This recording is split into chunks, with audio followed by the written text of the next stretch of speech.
course, Senior Pastor Wes Bixby and Music Minister Greg Chestnut. Under their care and due to their diligence and flexibility, work has continued to serve the members of this congregation and community. The ongoing support of the entire congregation is the driver, and this budget is the vehicle to carry out continued work during such a time as this, and what a time it is turning out to be. With all our hands together, we carry forth God's work. Today's discussion is about our operational budget. Just like your budget at home, you try to plan for what might come up and how you're going to pay for it when it is due. It does not represent designated contributions or specially funded projects of the church. So far this year, despite our challenges, we have continued to fulfill our duties that our committees wanted to work on, our teams, and reducing expenditures coupled with continued contributions and keeping an eye on the bottom line always keeps us on track. It looks like we will meet the 2020 budget. The forecast is actually to have positive net income for this year. That is, income is projected to exceed expenditures for 2020.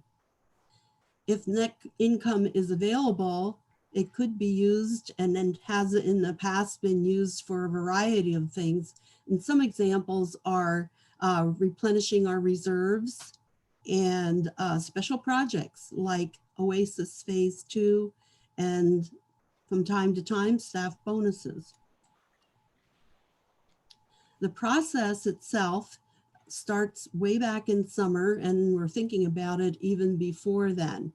We develop a forecast model, and then we work with the leadership teams and the committees, assisting them, or we should say they assist us, to determine 2021 needs. That takes place ending in September.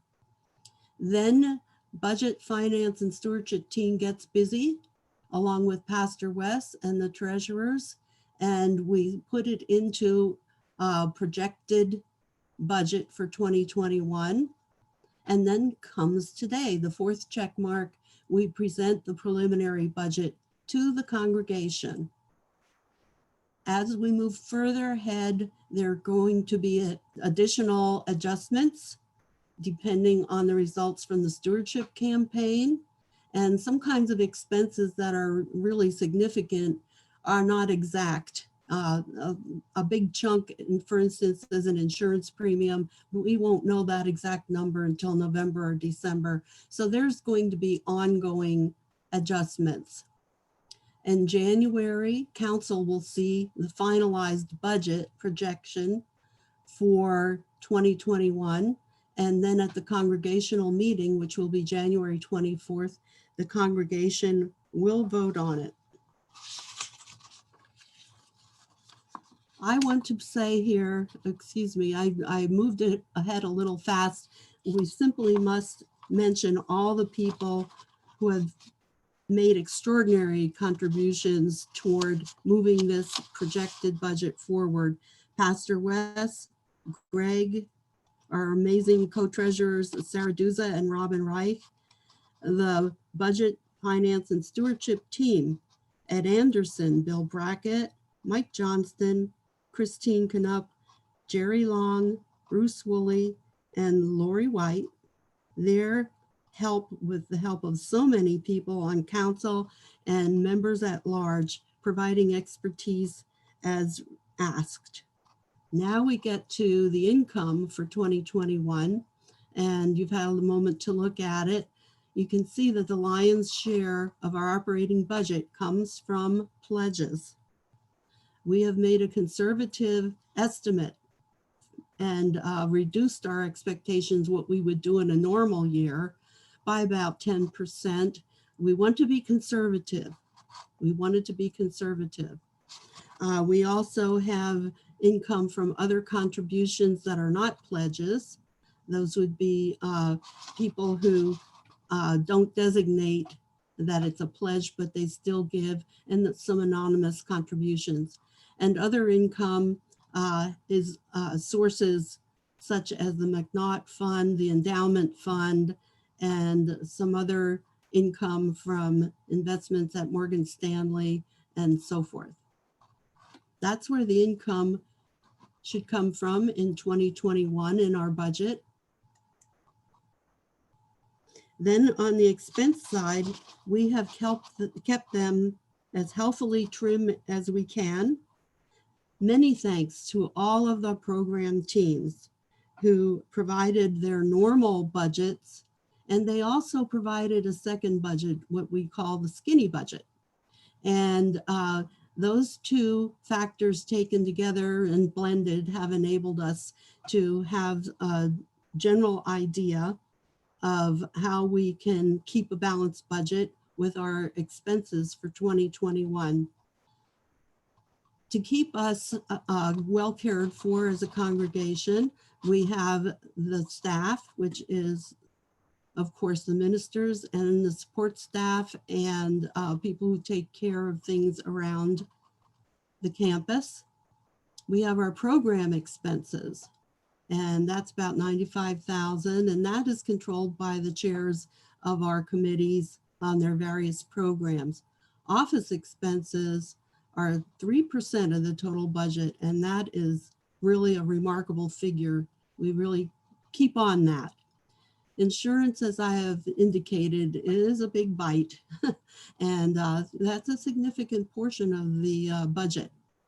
And then we have facilities and grounds. You'll agree that things always are beautiful on our campus, and it takes some work to keep it that way and to keep things maintained and in good shape and looking good and in good repair. Regarding that $95,000 on the programs, you can see that the primary amounts go to music and fine arts, dear to all our hearts, and to missions. So we're not feeding ourselves, we are feeding the community at large. We have stewardship, peace and justice is new this year. Worship has some expenditures associated with it, as does fellowship and a discretionary fund that the moderators have to work with during the year. Here we have the feared chart. Don't be afraid. This is actually a very useful tool. You'll see that we have the 2020 budget and the estimate for the continuation of 2020. The input to that is 9 months of actual numbers that we have seen, and we have projected through the magic of some programs and Sarah Dusa's projection tool what we might expect through the end of 2020. That's what that column is all about. The preliminary budget for 2021, you can see that on the income side, the pledged income side, we have a reduction. As I said, we are trying to be very, very conservative. People's lives have changed, their investments have changed, job situations have changed, location have changed. So we want to be very conservative, hoping for the best, planning for reality maybe. I hope not though. Other contribution income, we have also reduced some of our anonymous funds that come in. Of course, we don't really anticipate having a plate offering, for instance, for more than a half year in 2021. We would like it to be sooner just so we can see each other, but it may not happen the way things are shaping up. And other income actually is up.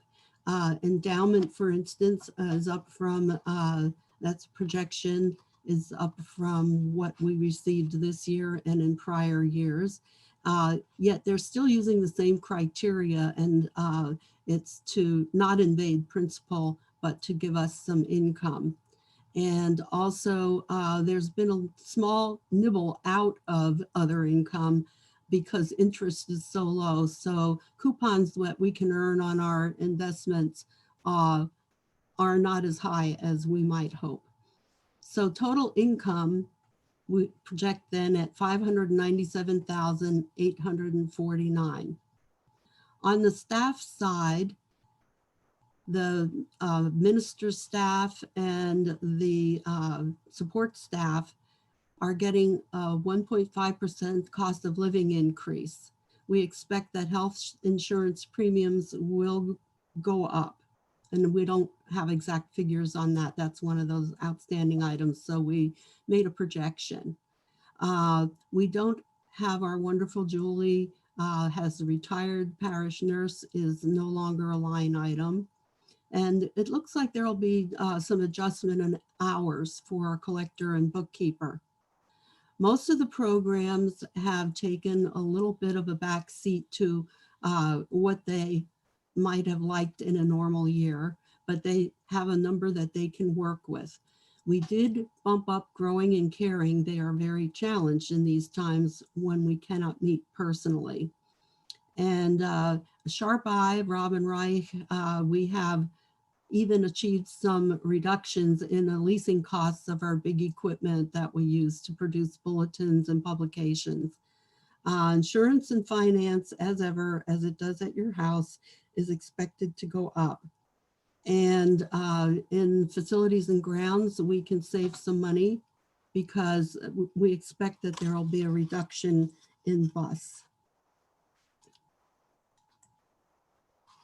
This is a comparison from year to year since 2018, compliments of the base work of Saraduza. And it gives you a pretty good picture of how we have been conservative and keeping our expenses lower than our income over the years recently. Pastor West said that as we observe this All Saints Day in 2020, we'll be remembering the loss of 15 of our own. Their fellowship, their supportive presence, their time and talents, their generous monetary gifts are this world's and our congregation's loss. We bless our new members. COVID restrictions have put a real handicap on our ability to encounter new members during 2020. We rejoice for each and every person in our congregation. The generous pledges of you, our members, enable us to continue to have a church home blessed with loving ministers to care for us all and to keep our serving programs active.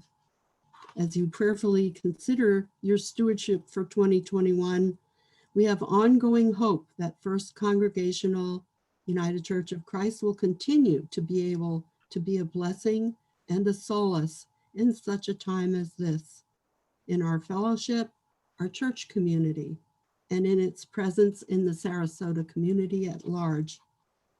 In the face of these unprecedented times, we continue to reach upward toward a future blessed by God, and when we can once again be together with one another.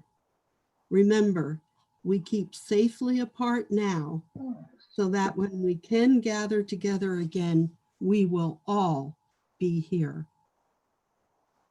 Thanks for listening. Are there questions?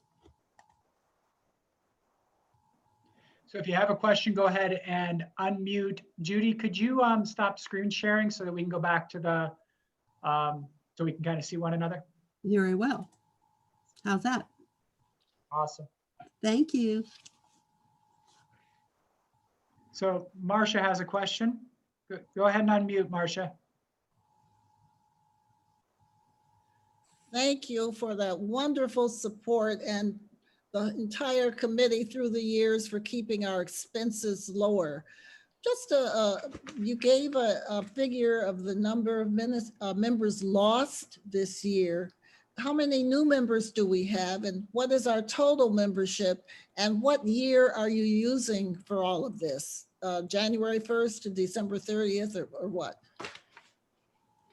Okay, I will answer. The fiscal year is January 1st to December 31st. That's the period that's covered. Total membership at this point, I would put that out there for someone who may be more familiar with that aspect. So Marcia, I don't have the exact number for you because we run membership just like the fiscal year. So in January, when we put together the annual report is when we look back at the last year and say, okay, how many members did we gain, lose? It's always in your annual report. I think our membership last year was at 430 something. We ran one membership class before COVID hit. And since COVID hit, we've only been able to gain one member.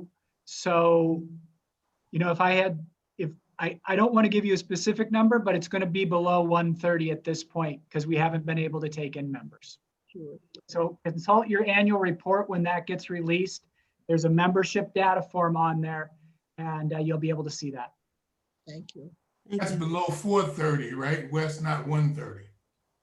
Or, you know, yeah, 130, 330, 930. It's getting late. It's below 430. Sorry. Thank you, Jerry.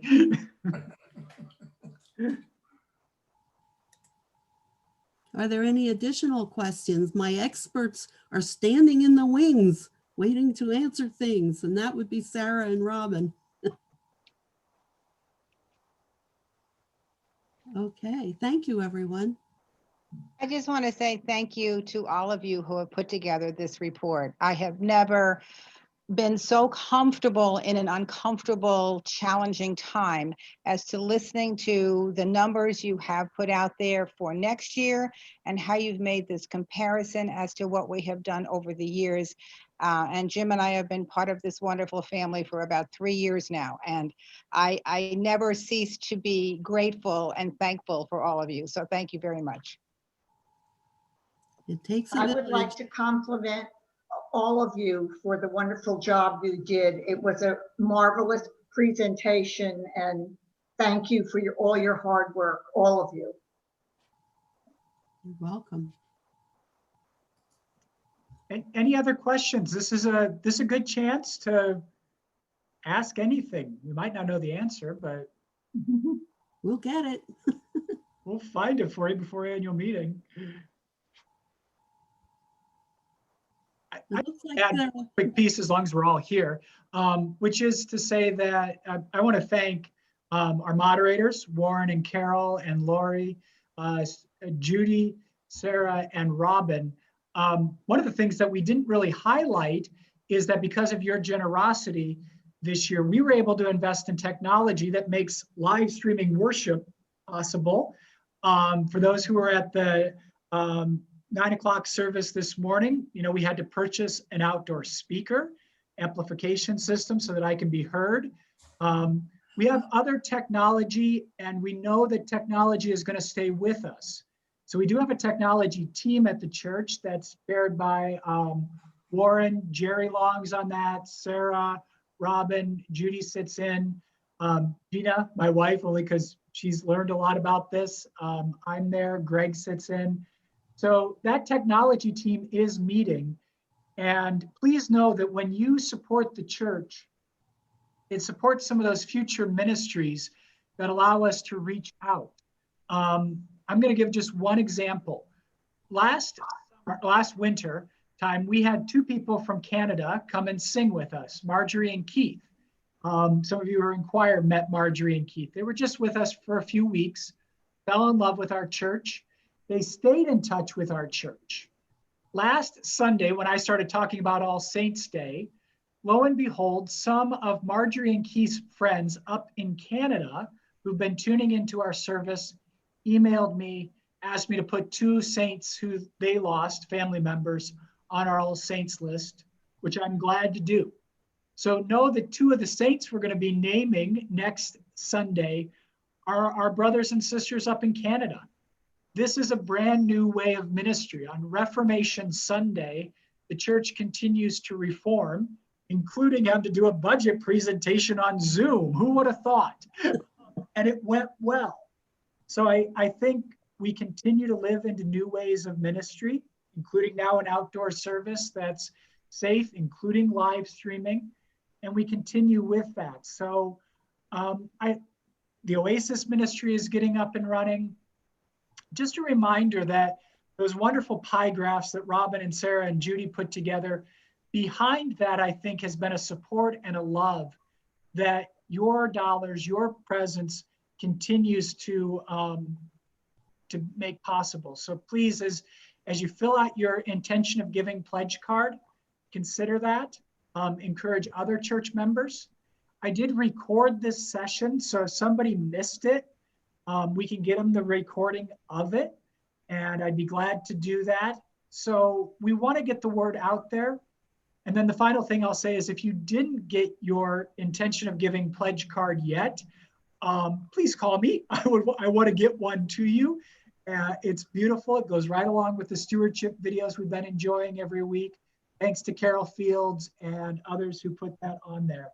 But I also am so grateful to Judy for her chairing a budget, finance, and stewardship, to our co-treasurers, Robin and Sarah.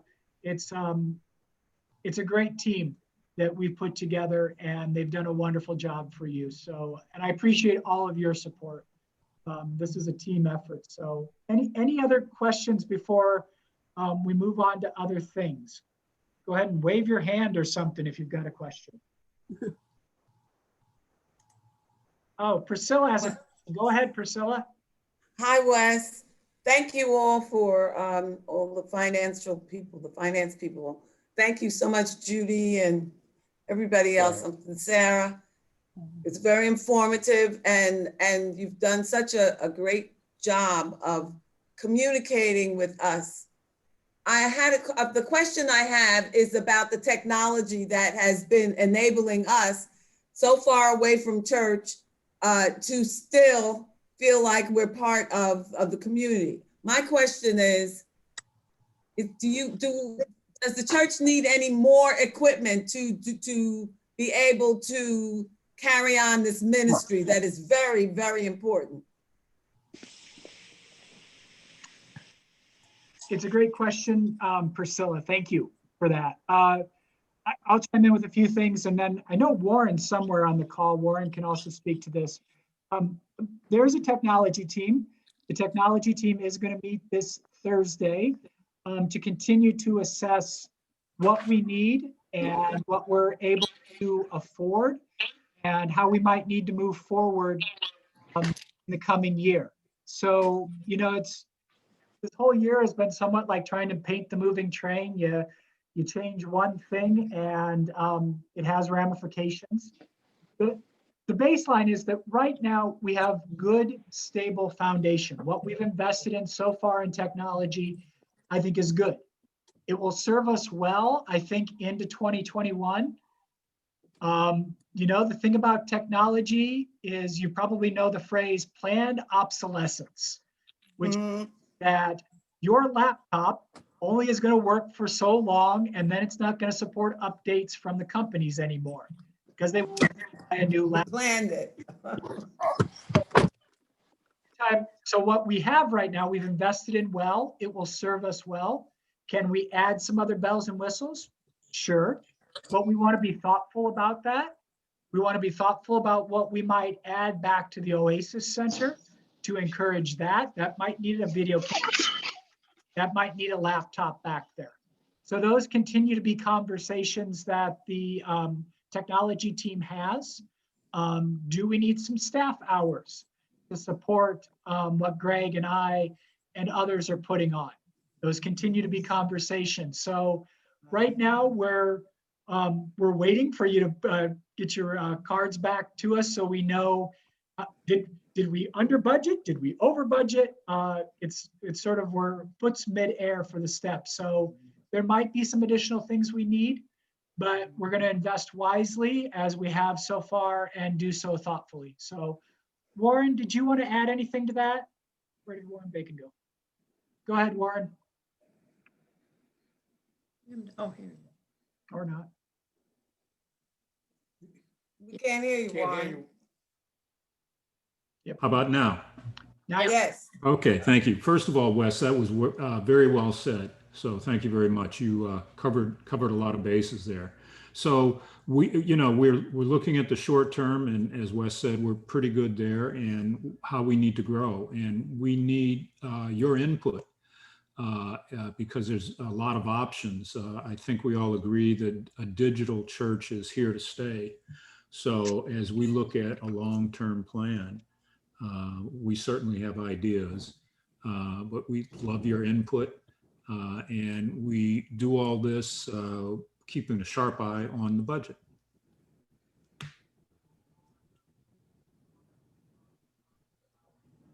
Marcia.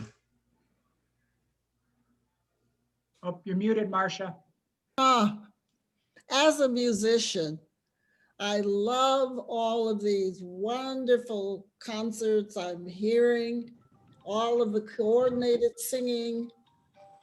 And yesterday I read what's involved just for a band teacher to have a concert with the members of his band. All of this is online. The technology is so intense. Plus, members of the group have to have something very similar or it won't work. If this is projected for a long time, That's what Warren and I talked about the other day. I'm just hoping that Warren, and I know Greg is just looking at whatever possibilities there are for us to have choral singing. That has been heard loud and clear. As you indicated, it is a bit complex, but we're certainly looking at it. And given the demand for this kind of stuff, we're hoping that in a very short order, the price for it comes down.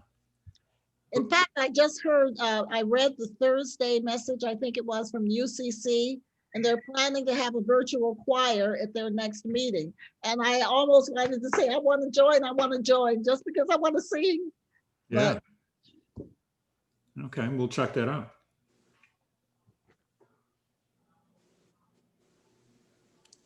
Other questions, thoughts?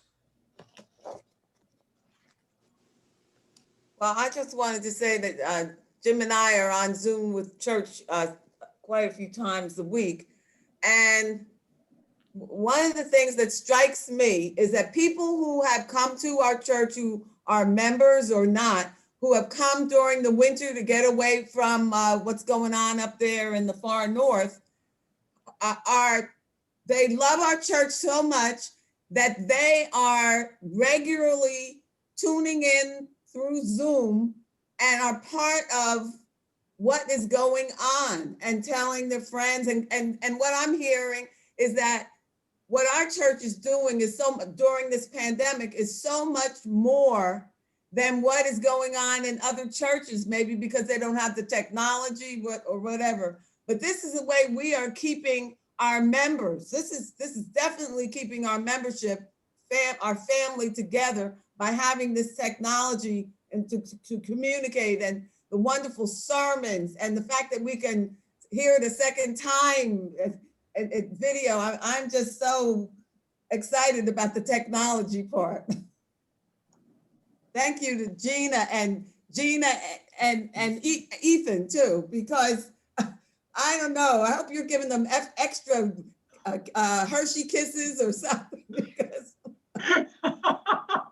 Thanks, Priscilla. this is beyond the call of duty that they're there, and Good. wonderful. And we should add that some of the folks on the call right now who are Zooming in are up north, which is wonderful. It's great that they can hear the budget presentation. So absolutely. Okay, last call for questions, friends. Wes, I don't have a question. I just want to second what you said so eloquently and to speak to all of you who are excited about us using technology to reach everyone, really. So as the numbers person, I will tell you that we do have in this budget a very, very small amount, sort of a placeholder, I think it was called, for adding someone to our staff, not necessarily full-time, but adding some talent to our staff to help us with this technology. Gina and Ethan have been amazing, and they have put together a team of other volunteers who are helping them so that they can have a little bit of a break occasionally. But we can use a lot. There's a lot of places we can go with technology. Marcia, I'm with you. I'd love to be singing again, for example. So I encourage each and every one of you to pledge and pledge generously, because adding to that technology staff person is one of the first places that money will go if we're able to get in more pledges than we had budgeted. As Judy said, we were conservative. We cut what we expect in pledges this year. We hope we were too conservative, and we know where we will put the dollars if we get more than the budget shows. So put your money where your mouth is, I guess is what I would say. Sorry, Wes. Amen. Well, okay. I'm not seeing any other questions. So I'm going to go ahead and stop the recording.